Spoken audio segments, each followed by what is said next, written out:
সুপ্রিয় দর্শক, আসসালামু আলাইকুম। সবাইকে স্বাগতম জানাচ্ছি আজকের গুরুত্বপূর্ণ সংবাদে।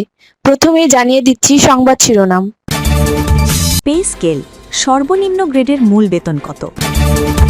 এবং সবশেষে থাকছে ভারত বাংলাদেশ সীমান্ত নিয়ে অমিত শাহের নীল নকশা। শুনছিলেন সংবাদ শিরোনাম, এখন বিস্তারিত। তার আগে ছোট্ট একটি আবেদন, সঠিক ও নির্ভরযোগ্য সংবাদ পেতে আমাদের চ্যানেলটি সাবস্ক্রাইব করুন, আপনাদের মতামত কমেন্টে জানান, আর ভিডিওটি ভালো লাগলে একটি লাইক দিতে ভুলবেন না। আপনাদের মতামতই আমাদের শক্তি। এখন চলুন বিস্তারিত দেখা যাক। পে স্কেল, আলোচিত নবম জাতীয় বেতন কাঠামো বা পে স্কেল ১ জুলাই থেকে কার্যকর হতে পারে। ইতিমধ্যে এটি বাস্তবায়নের প্রস্তুতি জোরদার হয়েছে। নবম জাতীয় বেতন কাঠামো বা পে স্কেলে সর্বনিম্ন গ্রেডের মূল বেতন ৮,২৫০ টাকা থেকে বাড়িয়ে ২০,০০০ টাকা এবং সর্বোচ্চ গ্রেডের মূল বেতন ৭৮,০০০ টাকা থেকে বাড়িয়ে ১,৬০,০০০ টাকা করার প্রস্তাব রয়েছে। নতুন এই বেতন কাঠামো বাস্তবায়িত হলে শুধু মূল বেতনই নয়, ভাতা ও অন্যান্য আর্থিক সুবিধাতেও বড় ধরনের পরিবর্তন আসবে। বিশেষ করে মূল বেতন ৫০% পর্যন্ত বৃদ্ধির সুপারিশ সরকারি চাকরিজীবীদের মধ্যে নতুন করে আগ্রহ ও আলোচনার জন্ম দিয়েছে। সূত্র অনুযায়ী নতুন পে স্কেলে শুধু মূল বেতনের পুনর্গঠনই নয়, বরং সরকারি চাকরিজীবীদের আর্থিক নিরাপত্তা জোরদারে বেশ কিছু নতুন সুবিধাও যোগ করার প্রস্তাব রয়েছে। ফলে বেতন, ভাতা ও অন্যান্য সুযোগ সুবিধায় উল্লেখযোগ্য পরিবর্তন আসতে পারে বলে মনে করছেন সংশ্লিষ্টরা। তবে চূড়ান্ত বাস্তবায়নের আগে সরকারি আনুষ্ঠানিক অনুমোদন ও প্রজ্ঞাপনের দিকে তাকিয়ে রয়েছেন কর্মচারীরা।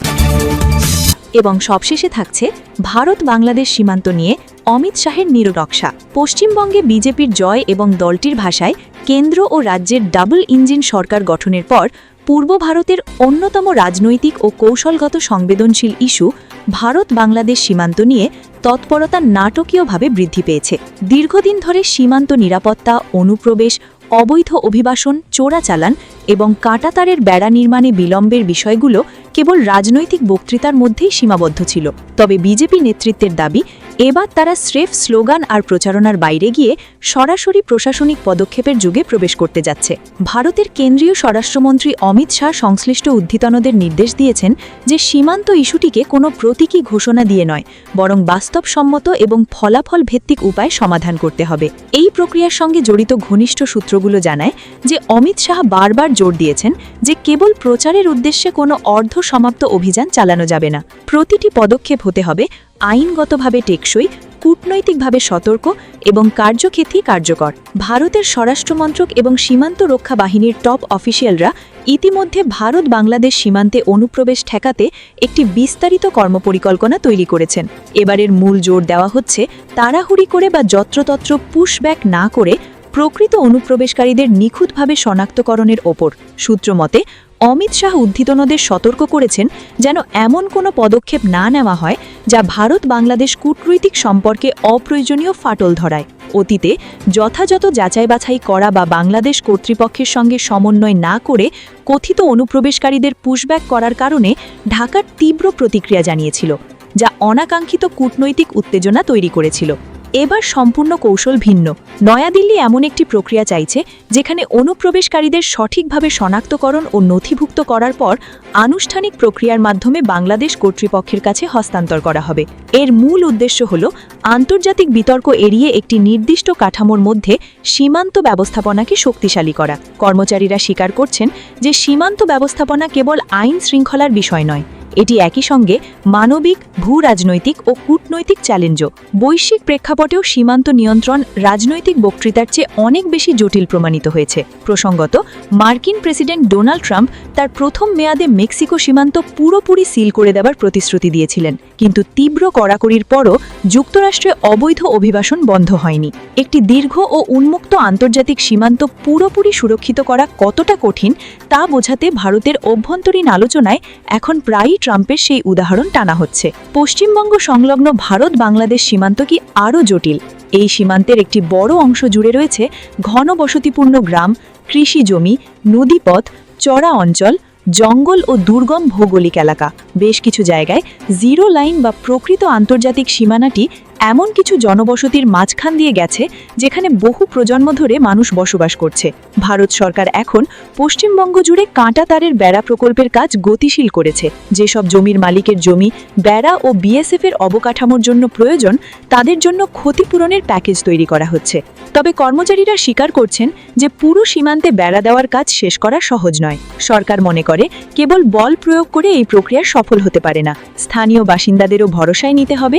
সীমান্তের কাছাকাছি থাকা কৃষক ও গ্রামবাসীদের সঙ্গে আলোচনা করা জরুরি, কারণ কাঁটা তারের বেড়ার কারণে প্রায় তাদের কৃষিকাজ, যাতায়াত ও জীবিকা ব্যাহত হয়। পশ্চিমবঙ্গ বাংলাদেশ সীমান্তের বর্তমান চিত্র 2026 সালের মে মাস পর্যন্ত পাওয়া সর্বশেষ তথ্য অনুযায়ী বাংলাদেশের সঙ্গে পশ্চিমবঙ্গের 2216.7 কিলোমিটার দীর্ঘ সীমান্ত রয়েছে। এর মধ্যে প্রায় 1647.696 কিলোমিটার এলাকায় ইতিমধ্যে কাঁটাতারের বেড়া দেওয়া হয়েছে। প্রায় 569 কিলোমিটার সীমান্ত এখনও বেড়াহীন। নদী ও জলাভূমির কারণে প্রায় 112.780 কিলোমিটার এলাকায় প্রথাগত কাঁটাতারের বেড়া দেওয়া সম্ভব নয় বা নন ফিজিবল বলে মনে করা হয়। প্রযুক্তিগতভাবে সম্ভব হলেও প্রায় 456.224 কিলোমিটারের কাজ এখনও শেষ করা যায়নি। পশ্চিমবঙ্গে বিজেপির ইলেকটোরাল বিজয়ের পর নবনির্বাচিত মুখ্যমন্ত্রী শুভেন্দু অধিকারী সীমান্ত বেড়া নির্মাণকে নতুন সরকারের অন্যতম শীর্ষ প্রশাসনিক অগ্রাধিকার হিসেবে নিয়েছেন বলে জানা গেছে। সাম্প্রতিক সবচেয়ে বড় অগ্রগতি হল বেড়া ও সীমান্ত অবকাঠামোর জন্য বিএসএফ এর কাছে প্রায় 600 একর জমি হস্তান্তরের অনুমোদন। শিলিগুড়ির কাছাকাছি ফাঁসি দেওয়ায় রাজ্য সরকার ইতিমধ্যে বিএসএফ এর কাছে 27 কিলোমিটার সীমান্ত এলাকা হস্তান্তর করেছে, যেখানে গত 21 ও 22 মে আনুষ্ঠানিকভাবে বেড়া দেওয়ার কাজ শুরু হয়েছে। মুখ্য সচিব ও ভূমি দপ্তরকে আগামী 45 দিনের মধ্যে বাকি সব জমি হস্তান্তর প্রক্রিয়া সম্পন্ন করার নির্দেশ দেওয়া হয়েছে। কাঁটাতালের বেড়া ছাড়াও নতুন বর্ডার আউটপোস্ট বা বিএসএফ এর অন্যান্য অবকাঠামোর জন্য জমি দেওয়ার প্রতিশ্রুতি দিয়েছে রাজ্য সরকার। অতীতে ভূমি অধিগ্রহণ ও প্রশাসনিক ধীরগতি যেখানে সবচেয়ে বড় বাধা ছিল, সেখানে এটিকে একটি বড় নৈতিক পরিবর্তন হিসেবে দেখা হচ্ছে। এর আগে বিএসএফ এর কাছে জমি হস্তান্তরে বিলম্বের কারণে তৎকালীন তৃণমূল সরকারের তীব্র সমালোচনা করেছিলেন কলকাতা হাইকোর্ট। 2025 সালের 27 জানুয়ারি হাইকোর্ট রাজ্য সরকারকে নির্দেশ দিয়েছিলেন যে ইতিমধ্যে অধিগ্রহণ করা ও ক্ষতিপূরণ দেওয়া 127 কিলোমিটার জমি 31 মার্চের মধ্যে বিএসএফকে হস্তান্তর করতে হবে, কিন্তু 22 এপ্রিলের মধ্যে মাত্র 8 কিলোমিটার জমি হস্তান্তর করা হয়েছিল। নির্দেশ অমান্য করায় আদালত একজন ঊর্ধ্বতন অফিসারকে আর্থিক জরিমানাও করেছিলেন। এদিকে 2025 সালের অগস্টে স্বরাষ্ট্র মন্ত্রকের তথ্য দেখা গিয়েছিল 77.935 কিলোমিটার জমি হস্তান্তর করা হয়েছিল। 148.971 কিলোমিটার জমি অধিগ্রহণ প্রক্রিয়ায় শুরু হয়নি। 229.318 কিলোমিটার জমির প্রক্রিয়া চলছিল। 181.635 কিলোমিটার জমির ক্ষতিপূরণ দেওয়া হয়েছিল, কিন্তু দখল হস্তান্তর করা হয়নি। বর্তমানে নতুন প্রশাসনের অধীনে এই প্রক্রিয়া অবশেষে গতি পাচ্ছে বলে দাবি করছে সরকার। মাঠ পর্যায়ের প্রতিবেদনে জানা গেছে অনেক বাসিন্দা স্বস্তি বোধ করছেন।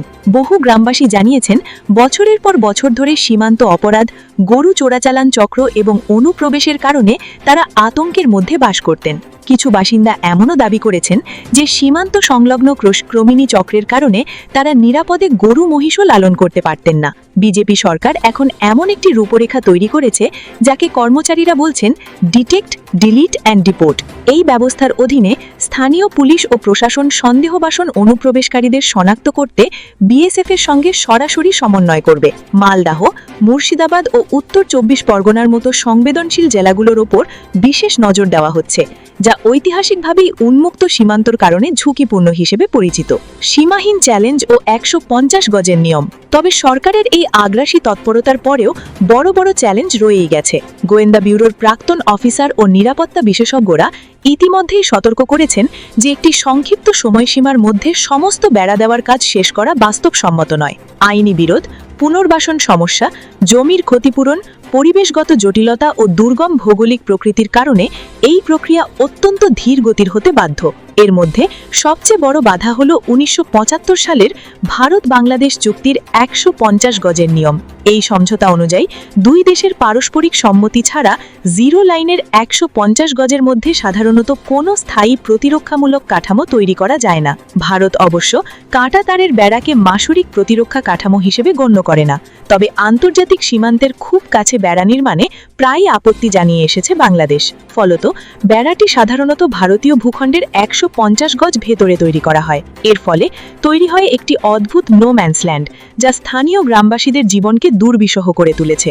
বেশ কিছু সীমান্ত জেলায় প্রকৃত সীমান্ত ও কাঁটাতারের বেড়ার মাঝখানে এই জায়গায় বহু গ্রাম, স্কুল, মন্দির, কৃষি জমি ও বাজার পড়ে গেছে। ফলে বহু ভারতীয় নাগরিক ভারতীয় ভূখণ্ডে থেকেও কার্যত বেড়ার বাইরে অবরুদ্ধ হয়ে পড়েছেন। এটি মারাত্মক সীমান্ত নিরাপত্তা ও মানবিক সমস্যা তৈরি করছে। বেড়ার বাইরে থাকা মানুষগুলো চোরাচালান চক্র, অনুপ্রবেশ ও আন্তঃসীমান্ত অপরাধের শিকার হচ্ছেন। কৃষকরা নিজের জমিতে যাওয়ার ক্ষেত্রেও বাধার সম্মুখীন হন, কারণ বিএসএফ এর নিয়মে যাতায়াতের সময়সীমা নির্দিষ্ট থাকে। ফলে বহু গ্রামবাসী দাবি তুলেছেন যে বেড়া যেন সরাসরি জিরো লাইনে অথবা অন্তত তার খুব কাছাকাছি দেওয়া হয়। বাংলাদেশ অবশ্য এখনও অনেক সেক্টরে আপত্তি বজায় রেখেছে। তাদের যুক্তি, জিরো লাইনের কাছে এমন নির্মাণ পূর্ববর্তী সীমান্ত সমঝোতার পরিপন্থী। সাম্প্রতিক দ্বিপাক্ষিক বৈঠকে বর্ডার গার্ড বাংলাদেশ বা বিজিবি প্রায় ৯০টি বিতর্কিত স্থানে নতুন করে যৌথ পরিদর্শনের দাবি জানিয়েছে, যেখানে ভারত সীমান্তের কাছে দেড়া দিতে চায়। একই সঙ্গে দুর্গম ভূপ্রকৃতি এই প্রক্রিয়াকে জটিল করে তুলছে। সীমান্তের প্রায় ১৭৫ কিলোমিটার এলাকা নদীমাতৃক বা জলাভূমি। ইছামতি ও পদ্মার মতো নদীগুলো নিরবচ্ছ চরের অবস্থান পরিবর্তন করে, যার ফলে নরম মাটিতে প্রথাগত কাঁটাতারের বেড়া দেওয়া অসম্ভব হয়ে পড়ে। এই সমস্যা সমাধানে ভারত এখন camera, thermal sensor, laser system, drone এবং রাডার নজরদারি সমৃদ্ধ স্মার্ট ফেন্সিং বা প্রযুক্তিগত বেড়া ব্যবহারের দিকে ঝুঁকছে। নিরাপত্তা বিশেষজ্ঞরা বলছেন, ভৌত বেড়ার সঙ্গে এই ইলেকট্রনিক নজরদারির মিশ্রণই হয়তো আগামী দিনে পূর্ব ভারতের সীমান্ত ব্যবস্থাপনার ভবিষ্যৎ হতে যাচ্ছে। তবে কর্মকর্তারা স্বীকার করছেন যে কেবল প্রযুক্তি দিয়ে এই সমস্যার সমাধান সম্ভব নয়। বাংলার সীমান্ত নিরাপত্তার রাজনীতি, কূটনীতি, অর্থনীতি, অভিবাসন ও স্থানীয় সামাজিক বাস্তবতার সঙ্গে গভীরভাবে জড়িত।